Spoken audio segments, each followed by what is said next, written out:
Bom, companheiros, vamos começar com questões internacionais.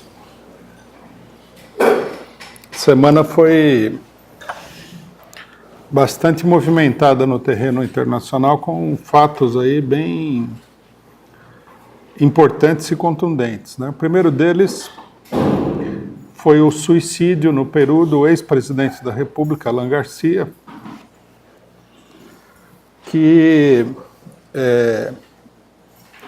serviu para colocar em destaque, né, colocar em relevo, que o Peru sofre aí um processo quase idêntico ao Brasil de golpe de Estado e manipulação política pelo imperialismo, inclusive com a mesma metodologia, né?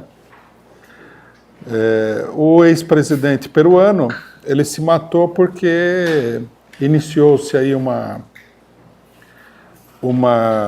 processo jurídico, e esse processo jurídico, idêntico ao da Lava Jato, alguns inclusive chamam de Lava Jato peruana, incriminou esse presidente, e ele, achando que já era demais isso daí, ele cometeu suicídio. Vai saber quais outras causas influíram, mas ele deixou uma carta dizendo que ele não ia se submeter a esse tipo de arbitrariedade, de humilhação, etc. e tal.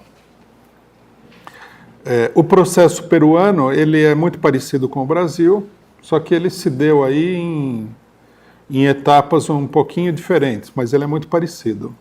Primeiramente, o Peru elegeu um presidente de esquerda, né, da esquerda burguesa, nacionalista, o Humala, que foi totalmente sabotado durante um longo período aí, conseguiu cumprir o seu mandato, mas foi obrigado a renunciar. Aí elegeu-se um presidente mais direitista, mais afinado com a política internacional do imperialismo, mas isso não foi suficiente, né? E esse presidente foi derrubado no meio do mandato, o Kuczynski, né? E agora o vice-presidente dele, que está exercendo o governo do Peru, ele está levando adiante uma política de ofensiva contra todos os partidos peruanos, contra vários elementos. Dois ex-presidentes estavam aí sendo indiciados, e o Alan Garcia iria ser indiciado agora e cometeu suicídio, né? Isso daí é bom a gente destacar, né? Não é propriamente nenhuma novidade, a gente até já falou disso em outras oportunidades, mas é importante destacar diante dos acontecimentos para mostrar que o que acontece na América Latina é um padrão, né? É quase que existe um script de utilização das denúncias de corrupção, de formação através do judiciário de um mecanismo de perseguição política, né? De tomada do governo para amparar esse mecanismo de perseguição política e de desmantelamento das estruturas políticas tradicionais, não só da esquerda, tipo PT, mas até setores muito mais moderados, como é o caso do Alan Garcia e do APRA, né?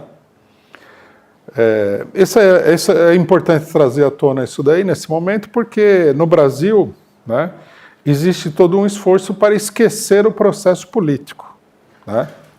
Existe um esforço da parte da esquerda para mostrar o seguinte: não, veja, está tudo normal, vamos continuar com aquela vidinha parlamentar, né?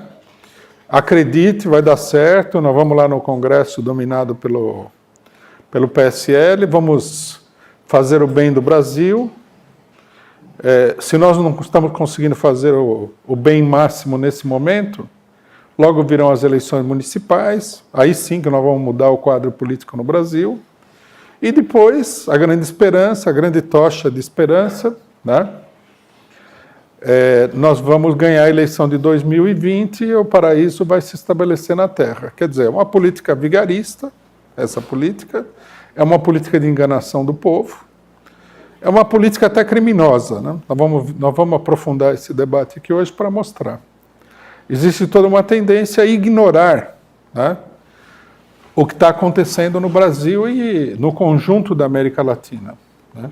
Nós já tivemos a oportunidade aqui de analisar quase que caso por caso na América Latina e nós vimos no Paraguai a mesma coisa. No Paraguai, inclusive, é um caso incômodo para os otimistas de 2022, porque já teve, depois do golpe, já teve 2 eleições. Então, e nas 2 eleições a balança eleitoral, que é a voz do povo, né, mostrou que o povo prefere, na realidade, a extrema-direita, principalmente depois do golpe, né? Tem um golpe e o povo começa a se apaixonar pela extrema-direita. No Equador, derrubaram o presidente,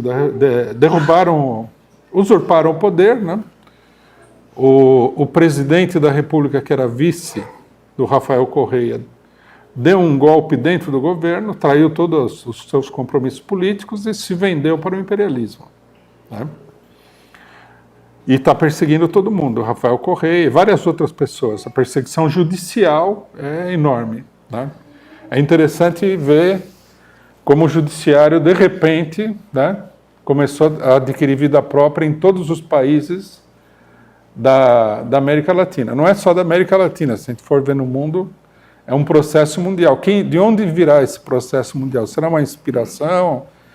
Né? Quem que está impulsionando tudo isso? É evidente que tudo isso é uma conspiração, né? E o caso peruano, não vou me estender sobre todos os outros casos, é mais uma comprovação disso e mais um desmentido da ideia de que nós podemos, com esperteza política, parlamentar, superar os problemas que o Brasil está enfrentando. Não vai acontecer, né? O suicídio do Alan Garcia é um chamariz. O Alan Garcia, inclusive, não é um político do nível de popularidade do próprio Lula, por exemplo. Ele fez um governo, já havia se desgastado, o partido dele havia se desgastado, ele não foi eleito nas últimas vezes, o partido dele não foi eleito. Então, dá para perceber que o processo de perseguição política é muito mais amplo do que as pessoas querem imaginar. Aqui no Brasil, dão a impressão assim, não, é o Lula, né? Você volta e meia, você vê a direita falando o seguinte: esqueçam o Lula, arrume uma figura nova, mais moderna, né? Peguem aí o pessoal não fala em geral do PT, a direita, né? Mas fala assim, peguem a Manu, o Boulos, né? Gente nova, sangue novo e tal. Quer dizer, isso daí na verdade, jogar uma isca para que a esquerda morda o anzol, porque nem Lula, nem Boulos, nem Haddad, nem Manu, né, estão na lista dos preferidos dos capitalistas brasileiros. O que vai haver aqui é um esforço permanente de estabelecer um domínio duradouro da direita brasileira. Os capitalistas, eles estão rejeitando uma política reformista, inclusive de muito baixa intensidade, que aconteceu nesses últimos anos, né? O caso peruano, nesse sentido, é mais uma coisa.